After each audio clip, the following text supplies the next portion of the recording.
The best way to get better at focusing is to use the mechanisms of focus that you were born with. And the key principle here is that mental focus follows visual focus.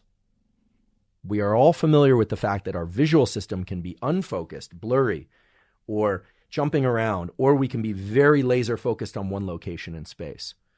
What's interesting and vitally important to understanding is that you can use your visual focus and you can increase your visual focus as a way of increasing your mental focus abilities more broadly. So let's think about visual focus for a second. When we focus on something visually, we have two options. We can either look at a very small region of space with a lot of detail and a lot of precision, or we can dilate our gaze and we can see big pieces of visual space with very little detail. It's a trade-off. We can't look at everything at high resolution. This is why we have these, the pupil more or less relates to the fovea of the eye, which is the area in which we have the most receptors, the highest density of receptors that perceive light. And so our acuity is much better in the center of our visual field than in our periphery. It's a simple experiment you can do right now. If you're listening to this, you can still do it. You can hold your hands out in front of you, provided that you're sighted. You should be able to see how many fingers you have in front of you. For me, it's 5. Still got all 5 fingers, amazingly enough. If I move my hand off to the side, and I can't see them with precision, but as I move them back into the center of my visual field, I can see them with precision. And that's because the density, the number of pixels in the center of my visual field is much higher than it is in the periphery. When we focus our eyes, we do a couple things. First of all, we tend to do that in the center of our visual field, and our two eyes tend to align in what's called a vergence eye movement towards a common point. The other thing that happens is the lens of our eye moves so that our brain now no longer sees the entire visual world, but is seeing a small cone of visual imagery. That small cone of visual imagery, or soda straw view of the world, has much higher acuity, higher resolution than if I were to look at everything.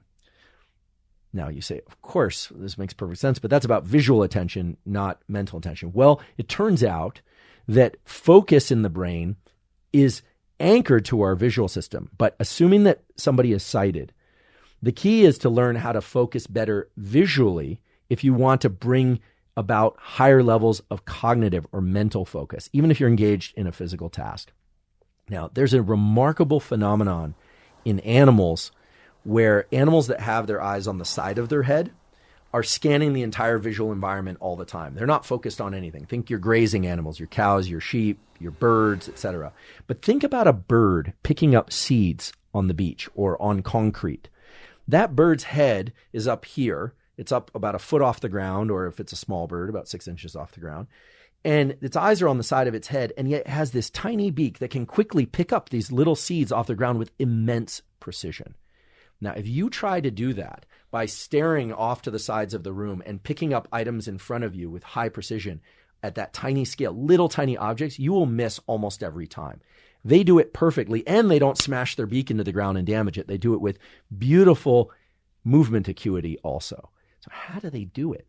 How do they create this focus or this awareness of what's in front of them? And it turns out as they lower their head, their eyes very briefly move inward in what's called a vergence eye movement. Now, their eyes can't actually translocate in their head. They're fixed in the skull, just like yours and mine are. So in other words, when our eyes are relaxed in our head, when we're just kind of looking at our entire visual environment, moving our head around, moving through space, we're in optic flow, things moving past us, or we're sitting still, we're looking broadly at our space, we're relaxed. When our eyes move slightly inward toward a particular visual target, our visual world shrinks, our level of visual focus goes up. Now, what this means is that if you have a hard time focusing your mind for sake of reading or for listening, you need to practice, and you can practice, focusing your visual system. Now, this works best if you practice focusing your visual system at the precise distance from the work that you intend to do. So how would this look in the real world? Let's say I am trying to concentrate on something related to, science. I'm reading a science paper and I'm having a hard time. It's not absorbing.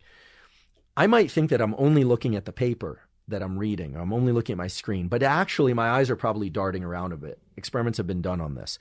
Or I'm gathering information from too many sources in the visual environment. Now, presumably because it's me. I've already had my coffee. I'm hydrated. I'm well rested. I slept well. And I still experience these challenges in focusing.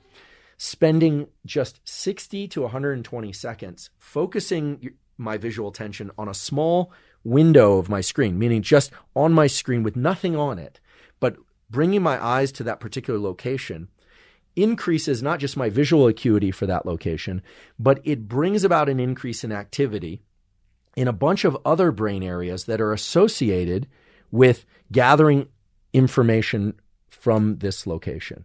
So put simply, if you want to improve your ability to focus, practice visual focus. Now, if you wear contacts or you wear corrective lenses, that's fine. You, of course, would want to use those. You don't want to take those off and use a blurry image. The finer the visual image and the more that you can hold your gaze to that visual image, the higher your levels of attention will be.